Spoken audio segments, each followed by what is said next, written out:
I don't have like a ton of money. I don't make a ton of money. It's like as time goes on, these little luxuries are going to happen and things are going to get better. So the point that I'm making is that it's a coping mechanism that 100 years from now, it's just as likely that it won't be an exploded hell nuclear wasteland, right? It's going to be infinitely more luxurious than the life you live right now. You don't have to work. You can do whatever you want. So you people develop this coping mechanism where everything sucks and it's all going to die, and I am living at the peak of civilization. It's never going to be better than yesterday. And it's a comfort in that. There's two sort of ideas that I think cause this. Part of it's like sunk cost fallacy, and I know that sounds a little strange, but it's like I've been putting in so much work and this is the way I've been living my life. So the idea that there's like a better way, I feel like I've been screwed now. I've been screwed. I've had to suffer through all this. You're telling me other people might not have to do that? Well, that's bullshit. Yep. We should continue to do it this way because this is what's worked. And the other thing is the boomer concept of like, I paid off all my college loans. It's like, well, your college loan was 10 times, 20 times less, depending. yeah, and the comparison between wages and average income to that, like it's not comparable. It's not right to even try to compare it. The other thing is the story of the fox and the grapes. I don't know if you guys are familiar with this. So no. Educate. The fox comes across this tree, right, with these delicious-looking grapes, and the fox is like, "Oh, they look like they're about to burst with juice." And the fox really wants to eat these grapes, but he can't reach these grapes. And Ren, realizing that he struggles and he tries to reach them, and then he's like, "Oh, well, you know what? You know what it is? These grapes, they're probably sour. They're probably disgusting. So I don't even want them anyways. What an idiot I am. These grapes, they're nasty. I didn't want them anyways. I didn't want them. They're gross." And so that's the other kind of thing I think people fall into, especially with like the doomerism, is because if it's something that it's the idea that they're missing out on. Some people don't like that concept. So they're going to tell themselves, well, because if it might not happen in their life, like, well, it's going to suck anyways. So, I didn't really even want it. I'm glad that this happened. I'm glad, that's like an easy mindset because that's comforting. That's very comforting. So we're sour. Why would I want them anyways? Yeah, that's basically the message, that it's entirely possible that life is going to be better. It probably won't take 100 years, by the way, debug. It's probably going to be a lot less time. But yeah, the doom and gloom is a comfort. Same for like depression is very comfortable. It's very safe.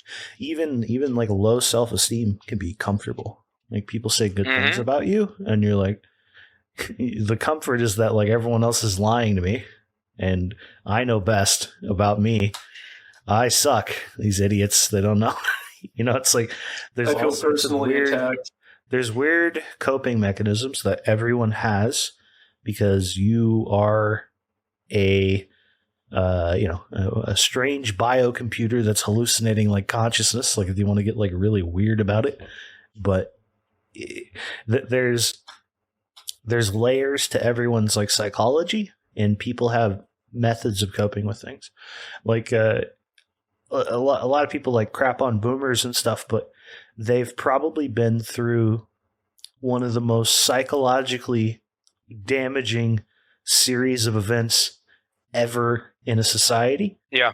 Where they have literally gone from, I mean, not necessarily horse to rocket ship, but pretty close. Some people obviously have, but like from their very like first days on Earth, they couldn't have even conceived of having like a phone that you could carry around the house. Yeah. And their parents grew up during the Great Depression as well. So like their parents were in their like 20s and 30s during the Great Depression. Or well, they were kids during the Great Depression, so they were Great Depression kids. Then by like the 50s, they have their family, they're growing up, and so like that kind of gets transferred on them. So you literally go from like there's no jobs, my parents never had the ability, everyone's starving, everyone's unemployed, there's mass issues, there's a dust bowl going on, to like, oh, everything's this like, and there's been so much social change for them and their ideas on what the world should be. Everything's just changed for them so much. So it's really not surprising there that they don't understand, or they're stuck in their ways, or they seem very black pilled, so to speak, about the future, because none of it really makes sense to them. And you can't even be mad at them for it not making sense either. They're just a product of the environment that they lived in. So Yeah, if you try to explain to my father the concept of post scarcity, he doesn't get it, and it kind of pisses him off. Like the concept of like, here's how I did everything, here's how I lived my life, you name it, right? I had to work hard. That life's gonna suck. you lazy shits. Yeah, it's a very like my brother up until like a few years ago, my middle brother. I'm the baby, but he had this very like fuck the future because everyone's just going to be lazy and it's going to look like Wall-E, right? But most people would kill to live in that scenario where like robots do everything, given the alternative, right? But the irony here is that when people look to the sci-fi and certain things that we didn't have any concept for are no longer part of the equation. So we didn't really have a concept for, at least in mass, that we probably won't be fat in the future. Like in any way, nobody will be fat. Everyone will be in like the shape they want to be in, because we're reaching levels of genetic modification, body modification that's going to be very precise. We're going to be able to like turn off fat storage in people. You can eat as much as you want.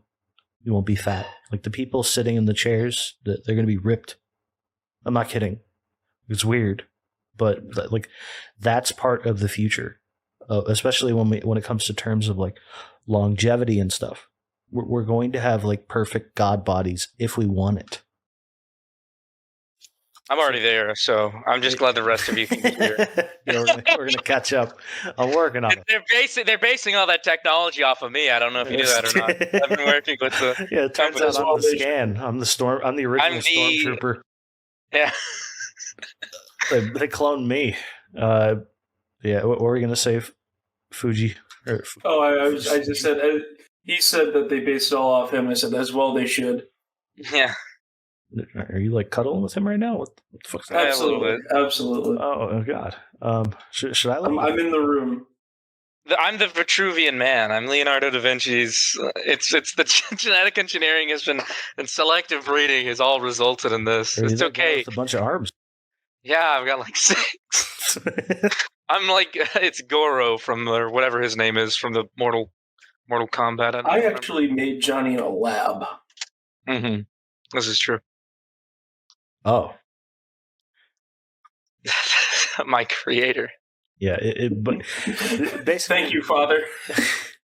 Basically, that's my point, is that the more likely future is actually better than you think. Because your imagination is limited to now. Like we're going to find out so many things and achieve so many things that it's like it's beautiful to behold. Just even the concept of it. Where there are things that I cannot imagine. I personally could never have imagined generative images. I don't know why. Maybe that's like stupid of me and like poor imagination, but the second like generative images came out, I was so shocked when especially once they started getting good. And I have always loved art just as like a concept. I like people that do art. They entertain me. But until that moment that I could just, with my own like, with my own mind, I can create stuff. Like I've made cool things that like I'm, even though like I didn't personally create it, it was a computer that created it. I'm like proud of some of the shit I've done. Like it's cool, And there's going to be like 1,000,000,001 things that like you're not even going to be able to conceive of how happy it's going to make you. So this is like my opinion on like the future is like one of like post scarcity.